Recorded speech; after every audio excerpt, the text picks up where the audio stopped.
Shalom teman-teman, selamat datang di acara Teko, Teman Kompa.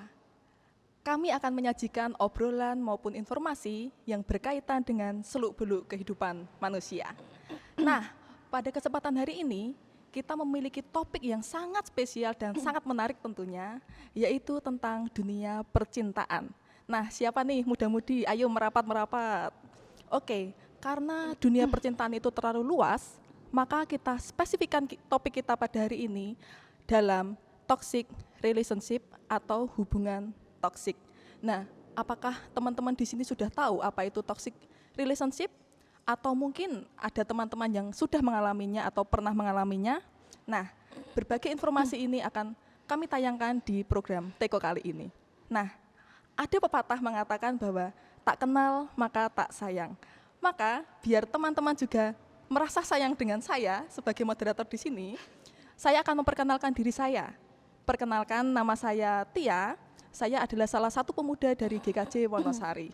Nah, kali ini saya tidak sendirian di sini karena kita kedatangan narasumber yang sungguh sangat spesial kali ini, yaitu silahkan Mbak Ovina.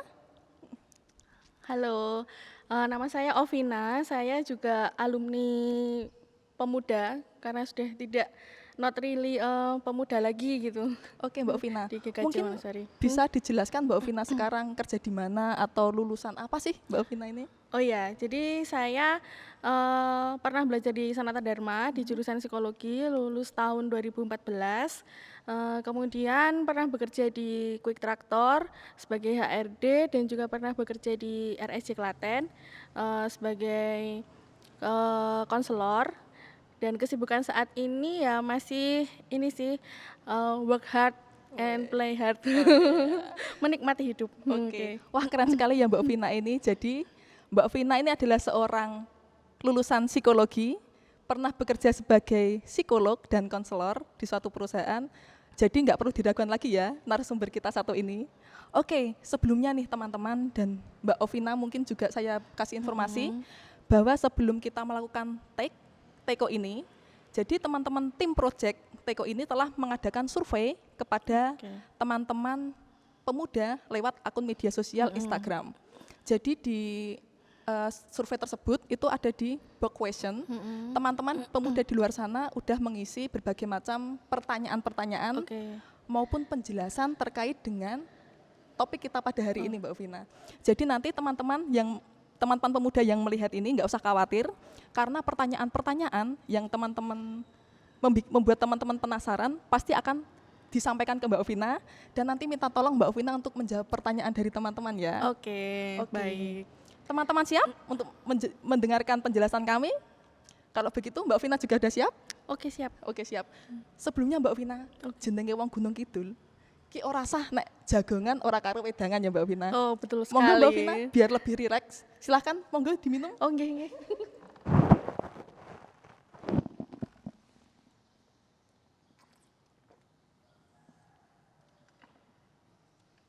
Oke, udah rileks Mbak Vina? Sudah. Oke, siap ya Mbak Vina? Ya, siap. Kita akan masuk pertanyaan yang pertama. Menurut Mbak Ovina nih, Ya. apa sih itu toxic relationship atau hubungan yang toksik?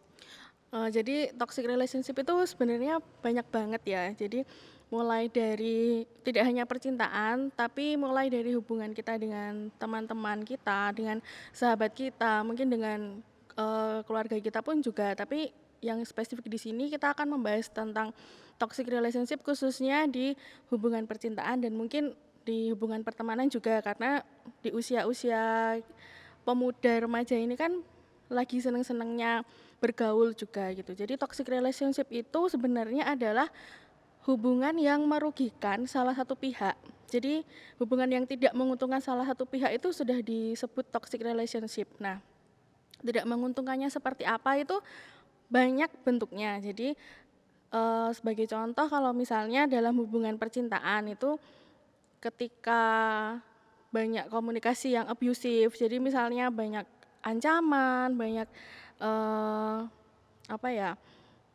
cemoohan, kemudian rasa tidak percaya itu juga termasuk toxic relationship. Jadi kalau secara garis besar itu toxic relationship itu adalah hubungan yang tidak menguntungkan salah satu pihak atau merugikan salah satu pihak, tidak mendukung dan merendahkan, itu sudah disebut toxic relationship.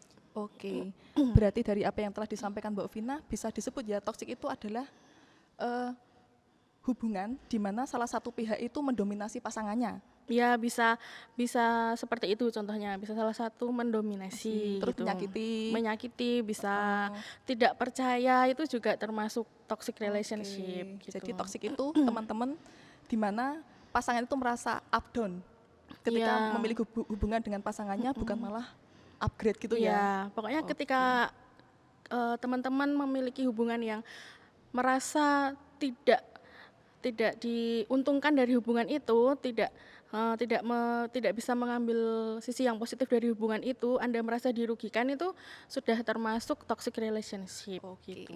Nah, kali ini Mbak Ovina, kan kadang kan kita tidak tahu nih bagaimana sih kondisi suatu hubungan itu dikatakan toksik. Jadi kalau untuk mengenali hubungan dikatakan toksik itu kita pertama udah harus memiliki self awareness. Jadi kita harus punya kesadaran diri gitu. Kita harus melihat lagi apakah benar kita berhubungan dengan orang itu hubungan yang baik ataukah itu toxic relationship gitu. Jadi kalau tanda-tandanya sendiri ya bisa dikenali kalau misalnya kita dalam menjalin hubungan dengan pacar atau dengan teman gitu. Mungkin kalau dengan pacar ya, kalau dengan pacarnya posesif, terus kalau misalnya mau dipamitin kemana gitu harus harus Sherlock ya nanti ya. Nanti kalau sampai sana kirim ini ya foto selfie ya sama siapa aja, di mana, ngapain aja. Terus itu setiap ya itu sebenarnya nggak apa-apa ditanyakan, tapi kalau terlalu berlebihan itu kan juga menjadi hal yang tidak baik sebenarnya karena dia tidak memiliki kepercayaan. Padahal sebetulnya kalau menjalin sebuah hubungan itu kan adalah tentang kepercayaan gitu. Tapi kalau misalnya toxic relationship dengan misalnya teman sebaya, dengan sahabat, itu misalnya ketika ya itu tadi, ketika kamu sudah tidak nyaman, ketika temanmu mungkin mungkin kamu melakukan hal yang tidak menyenangkan, kemudian temanmu, "Wah, ini ya kamu baper, apa kamu nggak bisa diajak pergi ke sini, kamu nggak bisa ini," terus temennya ingin menguasai. Nah, itu sudah termasuk toksik juga kalau dalam hal pertemanan gitu. Oke. Ini ada kasus nih, Mbak, Hmm, di mana ada cewek cowok pacaran nih. ya, Nah, mereka itu malah pokoknya intinya salah satu pihak tuh pengen, "Oh, aku harus tahu nih password IG-mu apa, aku harus tahu nih password FB-mu apa, aku harus lihat WA-mu siapa aja, chattingan sama siapa aja, foto-fotomu apa aja." Nah, itu apakah bisa disebut toksik, Mbak Vina? ya sebenarnya kalau misalnya harus mengetahui password, kemudian mengetahui isi percakapan, itu kan sebenarnya dia tidak memiliki rasa percaya. Nah, sedangkan kalau sebuah hubungan itu kan harus memiliki rasa percaya. Kalau dia udah nggak percaya sama pasangannya dan sampai mengintimidasi, sampai aku harus tahu nih password kamu, aku harus tahu riwayat percakapan kamu dengan si A, si B, dan lain sebagainya, itu sudah termasuk toxic relationship menurut saya gitu. Kemudian apa ya, selain itu mungkin meminta, jadi ada contoh nih, saya punya teman gitu dan teman saya tuh punya pengalaman, dia tuh punya pasangan, belum jadi ini sih, masih masih pacaran gitu. Terus dia tuh selalu ingin mengetahui ya semuanya, termasuk rekening tabungan pun juga gitu. Jadi toxic relationship itu tidak hanya masalah, "Oh, kamu harus ini ngabarin aku nanti sampai sana jam berapa, terus sama siapa aja dan lain sebagainya," enggak, tapi dalam keuangan pun juga gitu. Jadi kita perlu hati-hati. Kadang-kadang mungkin ada pasangan kita yang, "Aku lihat dong belum jadi pasangan resmi udah, aku lihat coba saldo di ATM-mu berapa," kayak gitu-gitu. Itu sebenarnya melanggar privasi juga Iya. gitu. Kecuali orang itu mau dengan terbuka mengatakan, "Wah, saldoku tinggal segini," itu beda. Tapi kalau sampai pasanganmu sampai tanya hal-hal yang segitunya, itu menurut saya juga udah toksik. Jadi banyak sekali sih toksik di contoh-contoh tindakan toksik di sekitar kita tuh gitu. Nah, itu hati-hati teman-teman. Ayo siapa yang masih di sini masih sering minta password IG dan lain sebagainya, masih mencurigai pasangannya. Nah, itu hati-hati. Kita mulai membangun kepercayaan kepada pasangan kita. Oke, Mbak. Kalau begitu, apa aja sih, Mbak, faktor-faktor penyebab terjadinya toksik itu?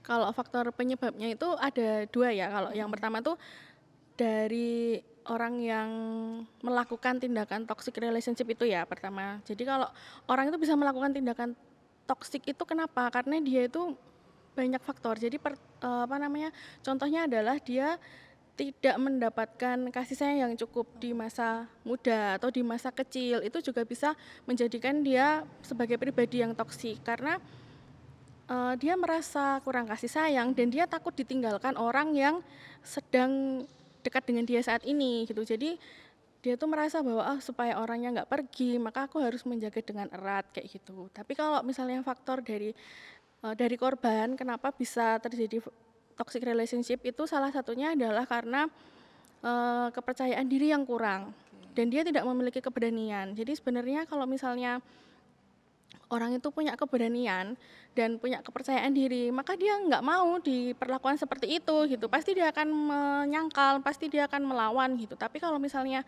orangnya tidak punya kepercayaan diri, kemudian dia tidak berani untuk melangkah maju sendiri itu akan selamanya di posisi itu gitu. Oke, Mbak Ovina. Ini berdasarkan pengalaman beberapa anak muda ya. Ada anak muda yang merasa, wah ini tuh cinta nih, kayak gini tuh.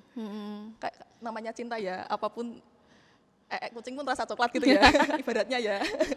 Kucing rasa coklat. Nah, ketika anak muda yang baru pertama kali pacaran, kan kadang dia nggak tahu nih, wah sebenarnya pacaran tuh gimana sih? Dan mereka tuh lebih cenderung menganggap, wah berarti kalau pasanganku kayak gini tuh berarti karena dia tuh sayang banget sama aku nih. Nah, padahal sebenarnya itu tuh toksik gitu loh Mbak. Iya. Nah itu menurut pandangan Mbak Vina tuh sebaiknya gimana? Ataukah perlu pemahaman dulu sebelum pacaran atau mungkin peran guru atau keluarga di rumah itu juga perlu, itu mungkin gimana Mbak Vina? Oh ya, jadi memang penting sebelum pacaran kita harus tahu karakter calon pasangan kita gitu.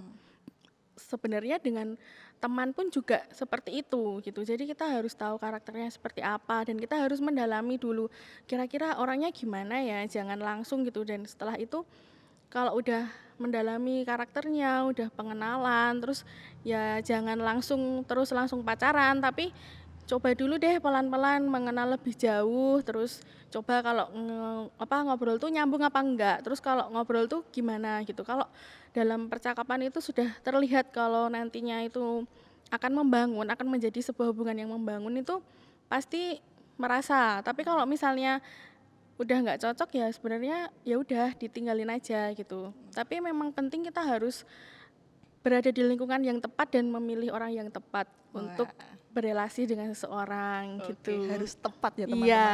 Jadi pengenalan karakter sejak dini Iya. ketika kita didekati oleh seseorang itu sangat penting ya Mbak Vina Iya. untuk kelangsungan hubungan kita seperti itu. Dan juga tadi yang tukar-tukaran password IG tadi itu, kalau menurut saya kalau motivasinya karena dia ingin menguasai, kemudian ingin melanggar privasinya, itu juga toksik.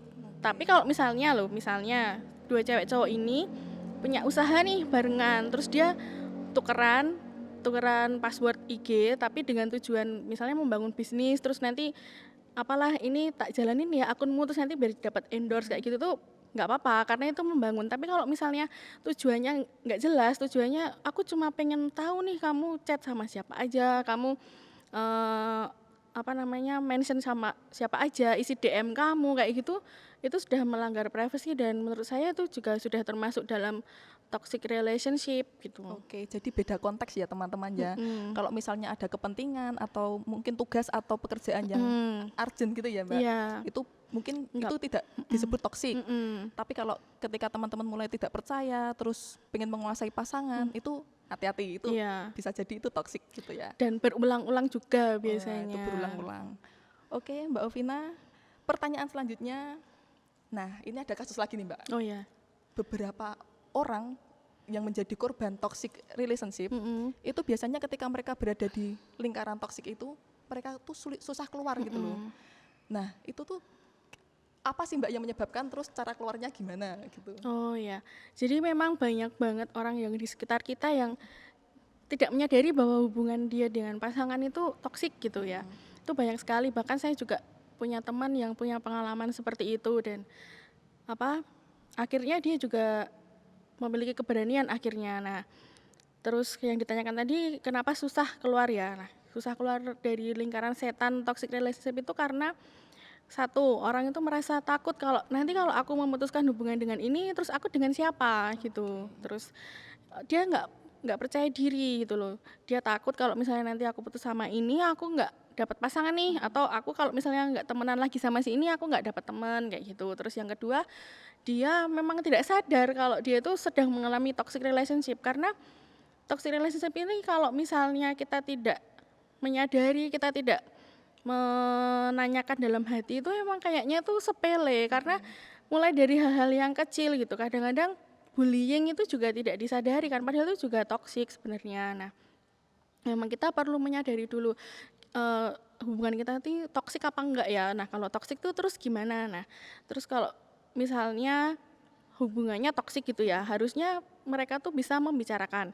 Ya utarakan aja pihak yang korban itu ngomong aja kalau aku tuh nggak nyaman loh diginiin, soalnya dalam pikiranku tuh aku tuh merasa kamu seperti ini kayak gitu. Aku merasa kalau hubungan kita nih nggak bener loh. Coba dulu dikomunikasikan dengan pasangan, dengan teman yang seperti itu. Tapi kalau misalnya sudah dikomunikasikan dan tidak ada perubahan, itu ya kita perlu menyadari bahwa orang itu nggak mau berubah dan kita harus meninggalkan dia. Jadi jangan lupa batasi waktunya. Jadi kalau misalnya kita sudah bilang kalau aku nggak nyaman sama kamu soalnya hubungannya kayaknya ini toksik loh kita tuh sekarang, terus coba batasi, coba lihat ada perubahan enggak di situ. Tapi kalau misalnya sudah ngobrol kayak gitu terus nggak ada perubahan, nah itu kita harus mengambil langkah yang apa ya, yang tepat gitu. Jadi keluar dari situ. Jadi mau nggak mau harus gitu. Harus punya keberanian lah dan Oke. pede. Ada lagi Mbak Vina? Oh iya, jadi pengalaman teman saya itu kan ini jadi cerita aja ya. Jadi teman saya itu sudah bersuami. Jadi dia udah lama sih bersuaminya udah 5 tahunan. Nah, ya dia awal-awalnya nggak sadar kalau yang dilakukan suaminya itu toksik gitu. Jadi suaminya tuh kasar. Jadi bilang kalau ngomong sama dia ya, makan dulu, sebut nama, sini makan dulu. Padahal itu di acara yang formal dan banyak orang yang di situ gitu. Terus kami teman-teman tuh merasa kok suaminya gini ya. Terus kami itu sempat bilang, itu suamimu kok kayak gitu, itu di rumahmu kayak gitu selalu kayak gitu apa gimana gitu. Terus dia bilang iya tapi dia emang katanya kayak gitu jadi nggak apa-apa gitu kan. Nah lama kelamaan ternyata dia mengalami kekerasan. Jadi kekerasannya tuh tidak hanya fisik jadi verbal. Kalau teman saya ini malah ke verbal gitu yang dikata-katain lah, diancam. Terus ya fisik tuh ada tapi nggak sebanyak yang verbal. Terus finansial juga karena dia tidak dinafkahi kayak gitu. Itu deh, parah itu. Nah, dia akhirnya setelah punya dukungan dari teman-teman yang positif dan dia juga cerita ke orang-orang yang tepat gitu, ke konselor pernikahan gitu, ya akhirnya dia mengambil langkah ya sudah mengakhiri hubungan itu gitu. Tapi ya memang tidak mudah dan harus bertahap karena dia sudah mencoba cara-cara tadi, udah bilang kalau aku nggak suka diginiin, ini hubungan kita kayak gini, kayaknya kita toksik, kamu tuh kekerasan loh sama aku kayak gitu, kamu nggak menafkahi anakmu, ini kekerasan finansial loh. Tapi dia nggak berubah, ya sudah ditinggalkan gitu. Akhirnya Tapi ditinggalkan. tapi memang berawal dari hal yang kecil dan sebenarnya mungkin ya banyak yang nggak kita sadari gitu. Jadi ya hati-hati sebenarnya. Iya. Mhm. Oke teman-teman, kita harus hati-hati ya karena toksik itu berawal dari hal-hal yang kecil, kemudian kalau didiamkan lama-lama besar. Saya sedikit menambahkan dari informasi dari Mbak Vina, Mhm. cara kita keluar dari toksik.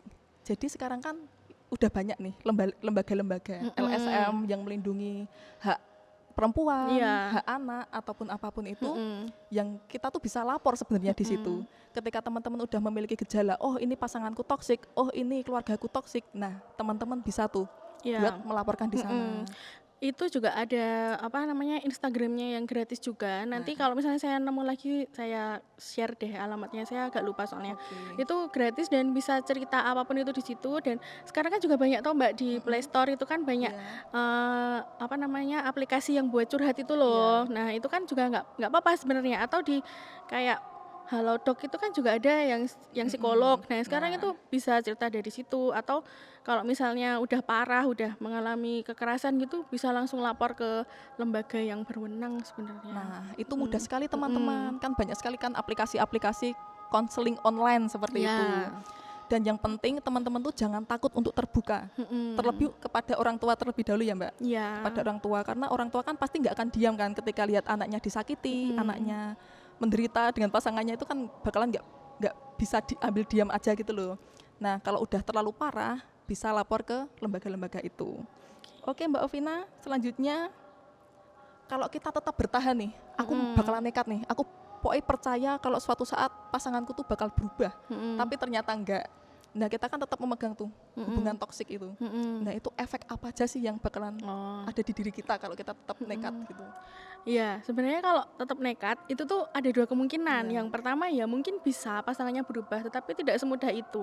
Karena untuk merubah karakter seseorang itu tidak mudah gitu, karena itu udah bawaan juga, tidak hanya dibentuk dari lingkungan tapi juga bawaan. Jadi itu ya bisa tapi memakan waktu, tapi bisa, ada yang bisa berhasil gitu. Tapi kalau misalnya ternyata tidak berhasil dan Anda masih terjebak di hubungan yang toksik itu, ya dampaknya macam-macam, nanti bisa ke fisik, bisa ke mental, tapi biasanya lebih ke mental. Karena kalau kita terus-menerus, ya bayangin aja, kita terus-menerus diancam, kita terus-menerus diposesifin sama pasangan, kita terus-menerus dicurigai kayak gitu kan, lama-lama terserang ya mentalnya. Langsung kita merasa rendah diri, mengurung diri, terus merasa bahwa apa ya, karakter kita tuh dihancurkan di situ gitu. Jadi kalau misalnya ini ya bisa berdampak secara mental, dan ada juga yang berdampak secara fisik, misalnya jadi males makan lah. Kalau misalnya kasus bullying ya, apa body shaming gitu kan, nanti langsung kalau di fisiknya langsung, ah ya wis aku nggak mau makan soalnya aku udah dikatain jelek, udah dikatain ini itu, kayak seperti itulah. Dan banyak juga kan, saya pernah juga di RSJ ya, itu banyak sekali yang masuk di situ tuh malah usia-usia muda sampai usia produktif. Jadi sebenarnya sangat disayangkan, dan setelah ditelisik itu kenapa kok bisa sampai masuk situ, itu sebenarnya ya masalah paling banyak tuh ya dengan pasangan, dan dengan pasangannya apa ya toksik itu. Itu jadi sebenarnya dampaknya itu tidak sesimpel yang teman-teman bayangkan gitu. Kalau sampai jangka panjang itu sangat berbahaya. Bahkan ada yang nggak jangka panjang pun juga bisa langsung kena gitu. Iya. Berarti benar-benar berpengaruh kepada kesehatan mental kita ya? Iya, berpengaruh pada kesehatan mental. Kita jadi insecure, kita jadi kadang overthinking, wah Iya. jangan-jangan aku diginiin, Iya. jangan diginiin. Kita jadi merasa terancam, gelisah dan lain sebagainya. Iya, tapi sekarang bagus loh, soalnya sekarang nih media-media banyak yang mengangkat kayak apa namanya, isu-isu kesehatan mental gitu. Kalau dulu kan enggak ya, dulu tuh isu kesehatan mental tuh masih sedikit banget yang membahas, dan masih kayak dianggap tabu loh, kayak isu kesehatan mental tuh selalu dikaitkan dengan mungkin penyakit jiwa gitu. Padahal sebenarnya tidak sesederhana itu, banyak faktor dan banyak contohnya di kehidupan kita masing-masing gitu, dan mungkin kita banyak yang mengalaminya. Nah ini banyak sekali media yang udah mengangkat isu-isu kesehatan mental. Nah kalau teman-teman muda kan banyak yang sering cari-cari informasi ya, kayak di IG, di apapun itu gitu. Nah sering-seringlah teman-teman mengunjungi website-website atau IG atau apapun itu yang membahas tentang isu kesehatan mental. Nah jadi itu salah satu cara preventif juga buat teman-teman supaya tidak terjebak di hubungan yang toksik. Iya. Lebih baik mencegah daripada mengobati. Iya, betul sekali. Mosok punya Instagram, punya media sosial cuma buat stalking cewek-cewek, cowok-cowok ganteng. Mosok gitu buat ya. stalking mantan aja. Nah itu hati-hati ya. Lebih baik buat cari Ilmu ilmu baru dan pengetahuan yang bermanfaat seperti itu. Oke, Mbak Ovina, bagaimana nih proses healing ketika kita menjadi korban? Oh ya, kalau proses healing ketika kita menjadi korban toxic relationship itu macam-macam sih, tergantung toksiknya seperti apa. Tapi dari pengalaman saya, kebanyakan itu toksiknya ya seperti kekerasan mental dan fisik. Nah itu healingnya ya kalau misalnya mau ya ke terapis atau ke konselor. Tapi kalau misalnya tidak ya ceritakan ke orang yang tepat. Ceritakan pengalaman Anda, masalah Anda ke orang yang tepat, siapapun itu yang menurut kamu tepat gitu. Terus pokoknya dengan bercerita itu nanti pasti akan ada insight baru lah, ada pemikiran baru. Kamu bisa mengambil sesuatu yang baru dari situ. Jadi banyak orang yang cerita tapi itu sebenarnya dia nggak butuh solusi, cuman memang cuma butuh cerita doang ya. Nah coba mencari orang yang punya keterampilan untuk mendengar aktif gitu ya. Nah, kalau itu cerita ke situ bisa, cerita ke orang yang tepat. Kemudian liburan bisa, jalan-jalan bisa. Tapi kan kalau sekarang lagi COVID ya, jadi kan nggak bisa jalan-jalan kemana-mana ya. Lakukan hobi. Kemudian olahraga. Olahraga itu penting karena ketika olahraga nanti ada perasaan bahagia yang muncul lah, atau lakukan apa ya, sesuatu yang menyenangkan yang biasanya dilakukan. Tapi kalau misalnya Anda mengalami toxic relationship yang sampai kekerasan fisik dan sampai kayak dianiaya, dipukuli Iya, sampai itu. parah gitu ya, ke dokter visum kemudian laporin gitu. Nah, lebih baik itu ya. Iya. Jangan takut gitu ya. Mm. Nah ini Mbak, nanti ada pertanyaan nih. Oke. Orang yang tepat. Kadang kan kita menganggap bahwa orang terdekat saya, sahabat saya itu orang yang tepat buat saya. Tapi kan kadang sahabat atau orang terdekat tuh nggak punya dasar ilmu nih, jadi nggak tahu. Ya wes lah kamu tuh gini-gini, iya. kok kamu mau sih sama dia? Langsung menghakimi itu kebanyakan. Nah itu cara memilih orang yang tepat itu seperti apa Mbak? Kalau cara memilih orang yang tepat, kalau ketika kita mau curhat gitu ya, pilih orang yang bisa mendengarkan sebenarnya. Jadi jangan pilih orang yang langsung menghakimi gitu, jangan. Tapi yang penting tuh dia punya keterampilan mendengar. Ketika orang didengarkan itu beda lah rasanya. Terus beda juga rasanya didengarkan beneran sama didengarkan ya udah sambil lalu kayak gitu, beda. Jadi kalau misalnya teman-teman kayaknya nih nggak ada nih di komunitas teman-teman yang punya keterampilan mendengarkan, ya udah ini aja, download aplikasi itu buat cerita gitu, atau menulis apa ya, menulis sebuah karya, menulis buku harian, itu juga bisa menjadi proses healing juga sebenarnya. Jadi kalau teman-teman malu untuk cerita ke orang tua, lebih baik lewat online itu aja ya Mbak? Ya? Iya, karena kan sama-sama nggak tahu ya, Iya, identitasnya bisa disamarkan gitu. Iya. Kalau bisa juga jangan asal ke sosmed terus curhat di sosial media lewat story-story gitu Iya, ya, jangan. itu malah Mengundang nanti iya. mengundang orang-orang untuk wah lebih ini apa sih orang ini gitu ya. Oke. Nah, selanjutnya nih Mbak. Bagaimana sih cara kita menghindari, meskipun susah ya untuk menghindari ya kan kadang kita nggak tahu nih karakter orang. Iya. Nah, cara kita untuk menghindari orang yang toksik itu seperti apa sih? Kalau cara menghindari orang yang toksik ya, kita memang harus berada di lingkungan yang tepat. Tapi kan kita kadang-kadang juga bingung ya, ini lingkungannya tepat apa enggak, ini orangnya gimana gitu ya. Kita harus mengenali dulu, ya harus melihat-lihat dulu orangnya kayak apa, terus kira-kira gimana kalau dijadiin teman, dijadiin pasangan kayak gitu. Terus ya jangan buru-buru langsung mengambil keputusan, tapi kenali dulu sebenarnya biar terhindar dari toxic relationship. Dan apabila sudah ada tanda-tanda yang sekecil apapun gitu ya, sekecil apapun kok mengarah ke toxic relationship, ya udah kita memberanikan diri kita untuk menghentikan atau kita konfrontasi orangnya. Kalau kita nggak berani konfrontasi, kamu tuh kok kayak gitu sih? Aku nggak suka diginiin, kayak kalau nggak berani ngomong kayak gitu ya udah kita stop sampai di situ, nggak usah berteman lagi, nggak usah berhubungan lagi sama orang itu gitu. Oke, intinya kita harus pintar memilih lingkungan Iya. pertemanan yang membuat kita berkembang ke arah positif ya Mbak. Iya. Oke. Dan juga sebenarnya memang harus banyak baca-baca sih. Baca dari studi kasus, baca berita, kan sekarang banyak banget kan berita yang tentang anak muda, tentang toxic relationship kayak gini. Baca-baca aja biar tambah pengalaman. Kan kadang orang nggak tahu ya, aku tuh diginiin tuh ternyata toxic ya, kayak gitu kan. Setelah membaca tuh baru sadar, oh selama ini tuh berarti aku mengalami yang namanya toxic relationship ya.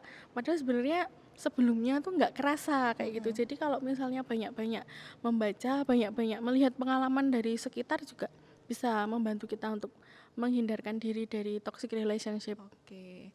Nah, itu teman-teman, jadi kita harus pintar dalam memilih lingkungan pertemanan. Jadi jangan sampai teman-teman tuh ketika di lingkungan itu tuh teman-teman merasa nggak berkembang ke arah positif, teman-teman merasa wah aku di sini kok jadi males, jadi aku kok jadi anak yang nakal. Nah, itu teman-teman harus hati-hati. Tambah lagi teman-teman juga harus rajin-rajin baca pengetahuan-pengetahuan dari buku, sosial media yang berkaitan dengan toksik atau lingkungan pertemanan yang positif seperti itu ya. Terus nih Mbak, bagaimana cara supaya kita tidak menjadi orang atau pasangan yang toksik? Kan kadang kan kalau toksik kan kita nggak sadar ya. Wah ternyata aku kayak gitu tuh termasuk toksik ya. Nah itu caranya gimana Mbak? Supaya kita tidak menjadi orang yang toksik itu gini, kalau di psikologi itu ada tahapan ego. Jadi ada ego state gitu ya, ada child ego. Jadi ego untuk merespon sesuatu secara anak-anak, kemudian adult ego, dan ada yang terakhir itu parents ego. Nah, sebenarnya kalau adult ego itu membantu kita untuk merespon sesuatu kini gitu loh. Jadi kita tuh harus memiliki pemikiran yang dewasa lah intinya. Apa namanya? Sederhananya seperti itu, memiliki pemikiran yang dewasa, dan kita juga harus hati-hati juga dalam bertindak gitu. Jangan sampai kayak lepas kontrol gitu kan, nanti jadi kayak nggak sengaja melakukan toxic relationship kayak gitu. Karena sekarang kan mungkin banyak banget ya yang kayak bercandaan tapi ternyata kebablasan kayak gitu. Iya Terus betul. ternyata ada salah satu pihak yang tersinggung kayak gitu. Oke. Gitu. Jadi kita harus memiliki kesadaran diri, Oke. kesadaran diri juga. Kesadaran diri itu penting ya. Iya, supaya kita tidak menjadi orang yang toksik di lingkungan kita gitu. Intinya nek ora gelem dijiwit ya janji Iya, kan intinya. Kalau kita nggak mau disakiti ya kita berusaha hati-hati dalam berbicara, dalam perbuatan Iya. agar orang lain juga nggak merasa tersakiti dengan hadirnya kita. Seperti ya Mbak Vina. Iya, soalnya sekarang kan banyak banget ya Mbak bentuknya, dan kita kadang nggak sadar, wah ketemu si ini misalnya udah lama nih nggak ketemu, wah ketemu sekali langsung ditanyain, halo gimana kapan nikah kayak Kapan gitu. nikah? Nah, itu kan sebenarnya udah percakapan yang Iya. apa sih sebenarnya kok kayak nggak Nyinggung, mendukung iya, gitu loh. nyinggung. Mending ya udah nggak, kalau akrab banget ya nggak apa-apa ditanyakan apa namanya ya sekali dua kali itu nggak Iya. apa-apa, tapi kalau setiap ketemu ditanyain itu aja kan kita pasti juga bakalan bosan gitu kan ya. Betul. Atau udah lama nggak ketemu nih sama teman, terus ketemu pertama langsung bilang hai gendutan ya, atau hai jerawatan ya, kayak gitu kan sebenarnya itu udah toksik. Tapi jangan sampai kita menjadi orang yang seperti itu gitu. Maka kita harus ya pintar-pintar menjaga pikiran dan perkataan juga sebenarnya, supaya Iya. kita tidak menjadi pribadi yang toksik juga. Jadi body shaming itu termasuk toksik ya Mbak, Iya, ternyata ya? termasuk toxic relationship Oke. karena dia termasuk kekerasan verbal. Iya, itu hati-hati ya teman-teman ya. Nah, selain dari apa yang telah disampaikan oleh Mbak Ovina tadi, ini ada beberapa pertanyaan dari teman-teman pemuda lewat survei IG itu tadi Mbak. Oh ya. Nah, ini saya bacakan ya, ini mungkin teman-teman yang tanyakan banyak banget ya. Tapi ini secara garis besarnya saja. Nah, yang pertama itu, kenapa cewek yang menjadi korban harus dibantu cowok lain terlebih dahulu, baru dia bisa keluar dari hubungan toksik dengan pasangannya? Oh, oke. Harus dibantu soal, oh ya, yang pertanyaan itu sebenarnya gini sih, sebenarnya itu nggak harus dibantu sama Iya. cowok lain. Tapi kalau misalnya dia punya kepedean, punya kemandirian, punya bisa meyakinkan dirinya, itu ya nggak apa-apa. Tapi kalau kenapa harus dibantu cowok lain, ya mungkin dia tidak merasa cukup pede untuk keluar dari lingkaran itu sendiri gitu. Dan hati-hati kalau misalnya dibantu cowok lain tuh, cowok lainnya tuh toksik juga apa enggak Iya, gitu. betul. Sebenarnya harus gimana ya, harus dilihat dulu itu tuh orangnya toksik enggak ya, nanti jangan-jangan dia menyelamatkan aku dari lingkaran toksik yang ini, terus dia membawa aku ke lingkaran toksik yang selanjutnya gitu. Jadi kalau bisa tuh ya sendiri, coba diatasi sendiri. Coba dulu diupayakan gimana caranya, dikomunikasikan dulu dengan pasangan, terus kemudian nanti kalau dilihat dulu kalau nggak ada perubahan ya udah tinggalin aja, nggak usah nunggu cowok lain sih ya sebenarnya. Orang tua juga bisa ya Mbak sebenarnya. Iya. Orang tua, sahabat, Iya. orang-orang terdekat itu kan sebenarnya juga bisa, nggak harus cowok lain ya Mbak ya. Iya, nggak harus cowok lain, apalagi kan kalau misalnya teman-teman punya komunitas komisi pemuda kayak gini juga bagus. Nah. Banyak teman-teman yang mendukung, kemudian banyak pokoknya peer grupnya tuh positif gitu loh kalau di lingkungan seperti ini. Nah, itu pintar-pintarnya teman-teman memilih lingkungan juga sebenarnya. Nah, itu dia jawabannya teman-teman. Jadi nggak harus melulu cowok lain ya, bisa Iya. orang lain juga. Oke, selanjutnya, nah ini ada kasus nih Mbak, di mana misal aku nih punya sahabat. Nah, temanku ini tuh punya pasangan yang toksik. Nah, gimana sih caraku meyakinkan temanku, ngasih tahu lah sama menyelamatkan temanku dari toksik itu agar tidak menyakiti hati temanku itu. Kan kadang, apa sih kamu kok ngurusi urusan pribadiku, gitu kan kebanyakan orang. Nah, itu gimana sih caranya biar teman itu bisa mengerti dan tidak tersinggung dengan apa yang akan kita lakukan seperti itu? Kalau pengalaman saya banget, soalnya saya punya temen yang kayak gitu, dan kebetulan saya tuh berteman akrab dengan beberapa orang, ada 5 orang gitu, dan ada salah satu dari kami yang mengalami hal itu. Terus ya kami ya awalnya juga melihat dulu berkali-kali, jangan cuma sekali gitu loh. Apakah beneran dia toksik atau enggak gitu. Terus ketika kami yakin kalau oh itu kayaknya pasangannya toksik deh. Terus kami pelan-pelan menanyakan, tapi ya tanyanya tuh enggak serta-merta suaminya tuh toksik ya. Pasanganmu itu toksik ya kayak gitu. Jangan gitu, tapi tanya aja. Kalau aku sih dulu tuh bilangnya gini, "Mak, itu suamimu kayak gitu ya? Emang sering kayak gitu?" Aku tanya gitu. Terus di rumah juga kayak gitu. Jadi konteksnya nih suaminya tuh sering melakukan kekerasan gitu loh. Tapi istrinya enggak terlalu ngeh gitu kan. Terus, "Ya emang udah dari dulu kayak gitu," gitu. Terus, "Emang udah watak." Terus temanku yang lain tuh membantu menyadarkan dengan, "Tapi nanti nggak apa-apa kok kamu kalau digituin terus," kayak gitu. Jadi kalau misalnya untuk menyadarkan tuh ya pelan-pelan, coba ditanyain dulu, "Itu kamu sering ya menerima perlakuan itu?" Kayak gitu. Terus, oh terus habis itu tanya lagi, "Dalam kondisi apa kamu sering digituin? Apa emang udah apa ya, udah kebiasaan kayak gitu atau karena si pasangannya itu lagi punya masalah terus melampiaskan kayak gitu-gitu." Terus, akhirnya si teman saya ini ya sadarnya tuh lama, setelah bertahun-tahun tuh baru sadar kalau dia ya mengalami toxic relationship berupa kekerasan fisik dan verbal dan finansial itu tadi. Dan akhirnya dengan bantuan dari teman-teman, dari orang tuanya dia juga memutuskan untuk bercerai gitu. Tapi itu kan bukan satu-satunya solusi ya, Solusi, heeh. iya. Tapi kalau dalam kasus teman saya itu kayak gitu, gitu. Jadi memang kalau punya teman-teman yang positif itu sangat bagus, teman-teman. Jadi kalau kalian punya teman-teman yang positif, punya teman-teman yang membangun itu, syukurilah hal itu, karena itu tuh sudah jarang gitu loh kita temukan gitu. Betul. Dan syukurnya teman saya yang berhasil move on dari toxic relationship ini sekarang udah bisa bangkit gitu, udah lebih bagus lah dari sebelumnya. Jadi sebelumnya tuh mengalami penurunan berat badan yang signifikan, kemudian terus apa namanya kulitnya ya tampak kusam, terus nggak seperti usianya gitu loh. Terus sekarang tuh udah cantik lagi dia, udah bagus, udah bisa mengasuh anaknya dengan baik kayak gitu. Oke. Tapi butuh perjuangan memang.